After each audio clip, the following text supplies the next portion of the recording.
வார்த்தை என்னும் மன்னாவை தந்து பயகம் போற்ற வாழ்ந்து காட்டி இன்றும் வருத்தப்படும் அனைவரின் ஆறுதலாயிருந்து வழி நடத்தும் தேவாதி தேவன் நமது நாலுமாவடி புதுவாழ்வு பன்னோக்கு மிஷன் மருத்துவமனையில் ஏப்ரல் மாதம் 20ஆம் தேதி இலவச மருத்துவ முகாம் நடத்த கிருபை செய்தார்.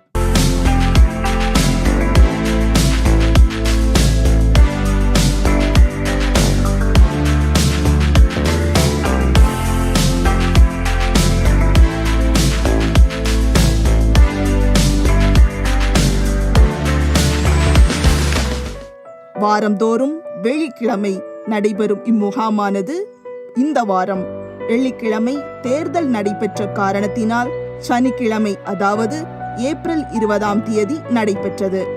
மருத்துவர்கள், செவிலியர்கள், தேவ ஊழியர்கள் இணைந்து பாடல் பாடி கர்த்தருடைய வார்த்தையை அறிவித்து ஜெபித்து இம்முகாமை தொடங்கினர்.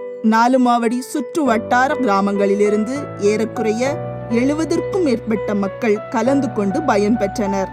அன்பினால் செய்யப்படும் எந்த காரியமும் நன்மை பயக்கும் என்பதற்கு இணங்க தேவ அன்பினால் மருத்துவர்கள், செவிலியர்கள், தேவ ஊழியர்கள் இணைந்து இம்முகாமில் செய்யும் அனைத்து நற்செயல்களுக்கும் வந்திருந்த நாலுமாவடி சுற்று வட்டார மக்களே சாட்சி.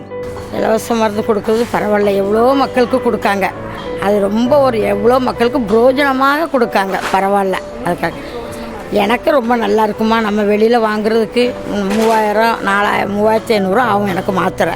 இப்போ இங்கே வந்து நான் வாங்குகிறேன், பரவாயில்லம்மா, நல்ல இதாக இருக்குது. ஆமாம், ரொம்ப ரொம்ப நன்றி, கடவுளுக்கு தான் சோத்திரம். ஆமாம், இந்த ஹாஸ்பிட்டலெல்லாம் இதை பொறுப்பெல்லாம் பண்ணுறாங்க, ரொம்ப அற்புதமாக இருக்குது, எனக்கு ரொம்ப பிடிச்சிருக்கு. நல்லா கவனிக்காங்க, அவங்க கொடுக்குற மாத்திரை நல்ல விடுதலை கிடைக்கி. டாக்டர்ஸ்லாம் நல்லா அன்போடு பேசுகிறாங்க, நல்லா எல்லாமே நல்லா செய்கிறாங்க, எங்களுக்கு நல்லா கவனிக்கிறாங்க. டாக்டர்ஸ்லாம் நல்லா கவனிக்கிறாங்க. நல்லா இருந்துச்சு, ட்ரீட்மெண்ட் எல்லாமே நல்லா இருக்குது. மாத்திரை மெடிசன் எல்லாமே நல்லா கொடுக்குறாங்க. நான் இந்த வாட்டி ஃபஸ்ட்டு தான் வந்திருக்கிறேன், எங்கள் அத்தை சொல்லி தான் நாங்கள் வந்திருக்கிறேன். ஆனால் நல்லா இருக்குது ட்ரீட்மெண்ட்டு, கவனிப்பு எல்லாருமே நல்லா இருக்குது, சேவையெல்லாம் நல்லா இருக்குது. ஆமாம், எல்லாருக்கும் பிரயோஜனமாக இருக்குது. தேவனுக்கே மகிமை உண்டாவதாக.